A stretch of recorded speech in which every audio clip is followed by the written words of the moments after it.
Whether it's weeds, whether it's flooded timber like we have here today, even brush near the bottom, walleyes like to sit in those covers and wait for the bait fish to come to them. It's an ambush point for them.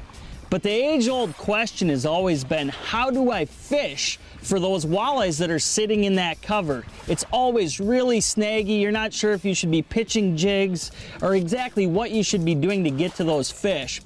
And this technique that we're doing here today is actually the first time that I've done it, and it's been very eye-opening for me. On the business end of things, we're using this Sebile snagless flat shad, and it's a bait that's phenomenal. It sinks into these covers and it doesn't get snagged up much, so you can actually slow roll it through the trees and get those fish to come out of the trees and attack the bait. It just as important is the setup, the equipment that you're going to use other than the bait as well too. And everything I'm using in this technique is going to be a little bit heavier than what I'm typically using, okay? I'm using 14-pound fire line actually. You know, granted, this bait goes through trees well, but you're gonna get a few snags. And if you go up to a 14-pound test fire line, you can feel everything instantly because it's no stretch, but you can also straighten out hooks of the bait and save a lot of the baits that you're casting into these covers. On top of that, what you're going to want to look for is a nice beefy rod.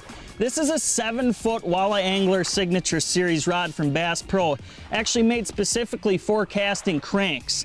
And what we have here is a rod that has a very good backbone, okay? You can see if I bend the rod here, a lot of the rod is backbone. So when you get that bite when you're casting this crank, you can get a good hook set into the fish. But we have a fast tip on this rod, a softer tip than typically what I might use in other crankbait casting situations.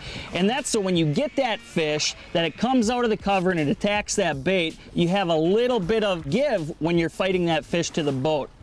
So the same type of setup I'm using, but everything a little bit heavier, a little bit stronger, and it's allowing us to get those fish out of the cover and into the boat.